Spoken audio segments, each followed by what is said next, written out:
Well, let me tell you this. A guy came to me maybe about 3 years ago. He said, Mr. Powell, you know, I love your work. He said, well, I'm gonna tell you right now, you'd be a lot bigger if you were bisexual. And I said, well, I've gotten as big as I have. I'm just telling you how Hollywood go. I've been saying it for years. Y'all ain't never got to listen to me. But I'm saying, if you really want some real action out here.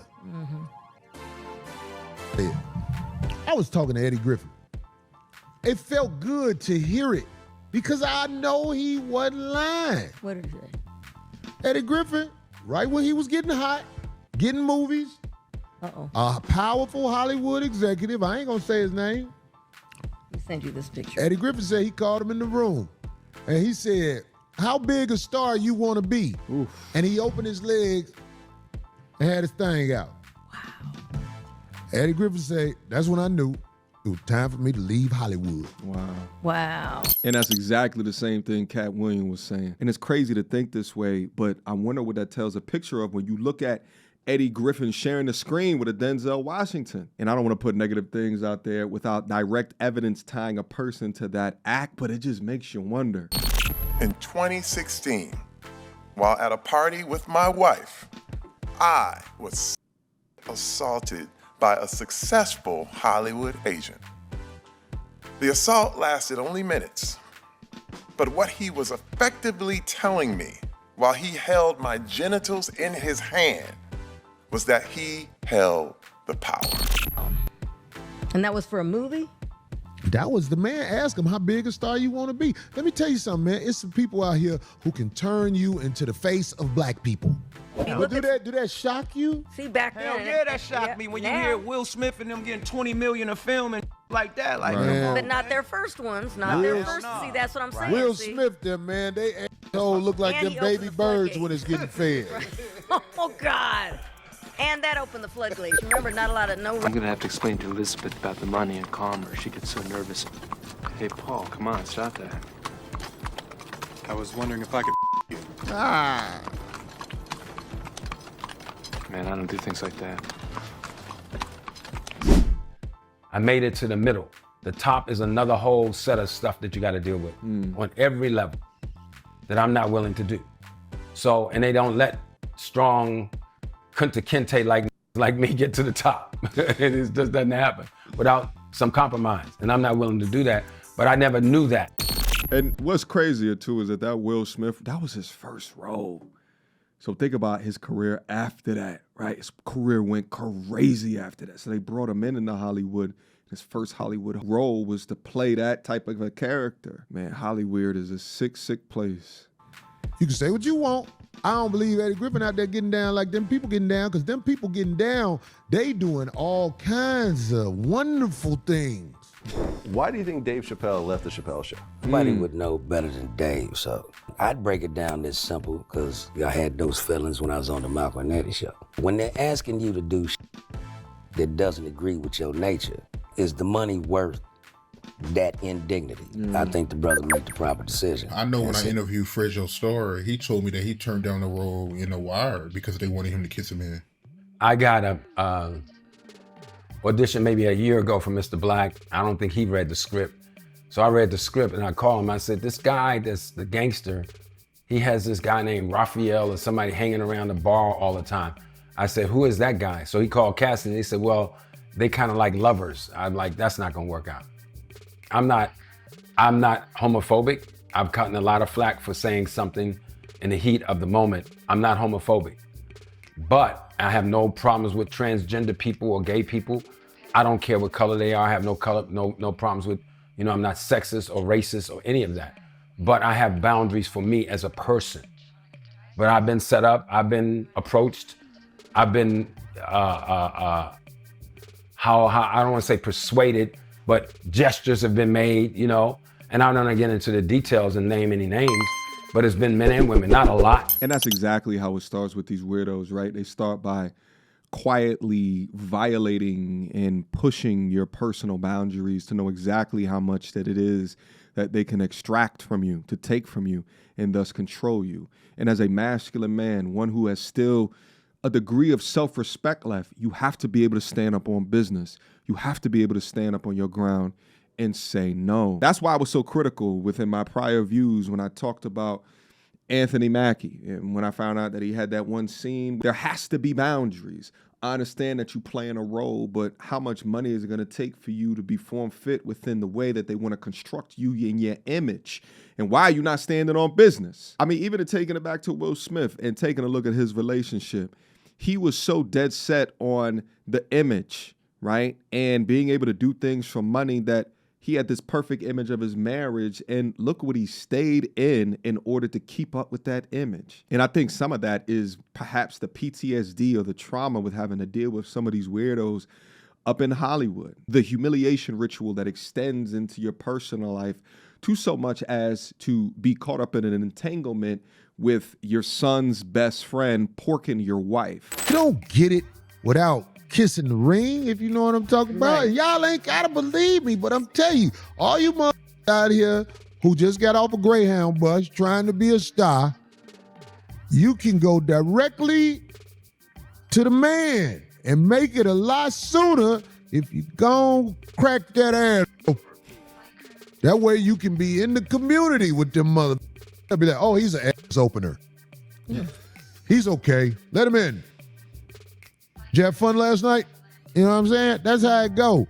All you motherfuckers who really think that you finna get stardom as a square, as a average Joe, even if you got talent has nothing to do with making it in the big time. Watch television and you'll see I confirm that. So really the equation there is, what are you willing to exchange for your soul? You know, we often go over content on this platform of people, both men and women, making short-term decisions without really thinking about the long-term implications or consequences of those decisions. And I think that the majority of people that opt for short-term decision-making, it's either A, they're just weak-minded individual, or B, it's that love of the money that drives that short-term decision-making. The kids that are involved in this shit, 90% of them, they grow up and they jacked up. You could see different careers that would never materialize because they chose to stand up on business. And even when there's some dudes that come out and talk about it, shout out to a Terry Crews, they are ostracized because of it. It ain't something I could ever bang with. I'm gonna stand right up over here and create my YouTube videos from the comfort of my own office. Let's go. Everything went wrong. It's like everything went right. Everything went wrong when I put on that dress.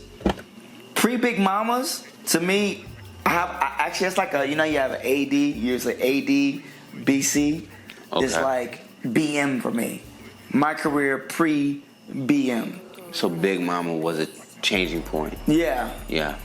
Yeah.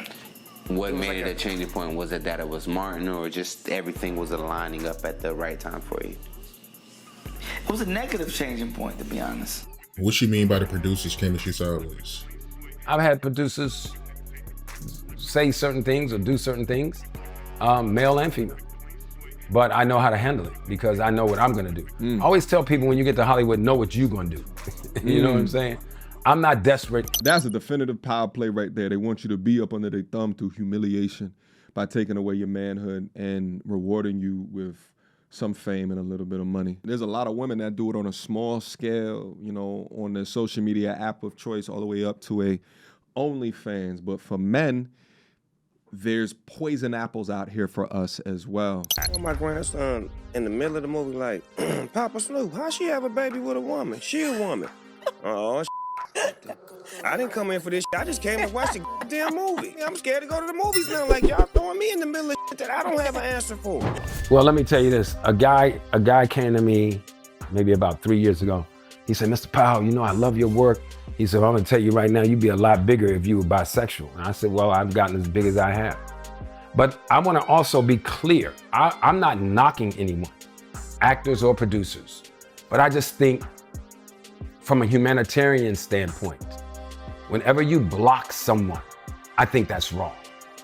Whether it's race or gender or because you don't like the way their hair looks, that's just wrong. Read between the lines. Hollyweird is not just hitting you up with the casting couch. Hollyweird is telling you you will not go anywhere without the casting couch. So the actors you see who are breaking through without doing this, these are absolutely monsters, titans. amazing, talented folks. And why do you ever wonder why some of these actors that you look around who ain't got a lot of real talent, who don't do a lot of real skilled work, are making it and making all of this money? Don't you understand they're down there busting it wide open, legs up in the air, grabbing your ankles, hands on your knees, playing like they Sexy Red in a video 2 years ago? Because some of these people will do anything for the fame. True. Absolutely Sell out their own to see their name up in light. But what's done in the dark can't always stay out of the light.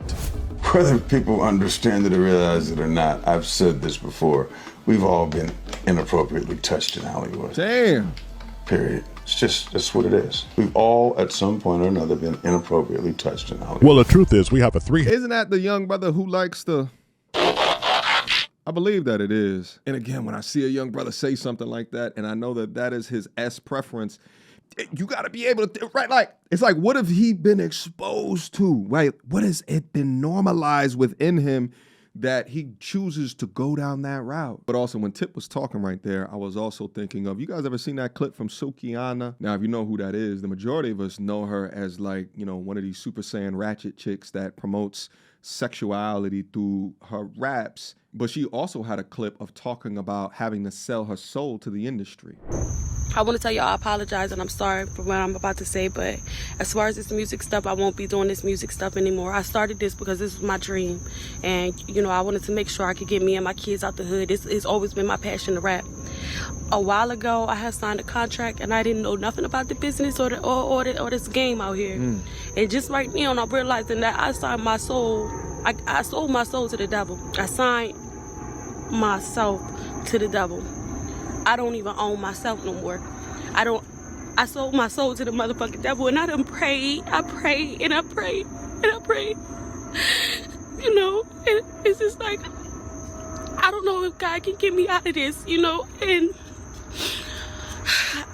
it's just like to the point where I don't even know, like, I can't. I just want to say I'm sorry to my fans. I know y'all love me. I know y'all believe in me, but I can't. I didn't know what I was doing back then, and I lost passion. I don't even believe that. I don't even believe in myself no more because of what I did. I did not know the game was like this. And I'm just ready to go back to school.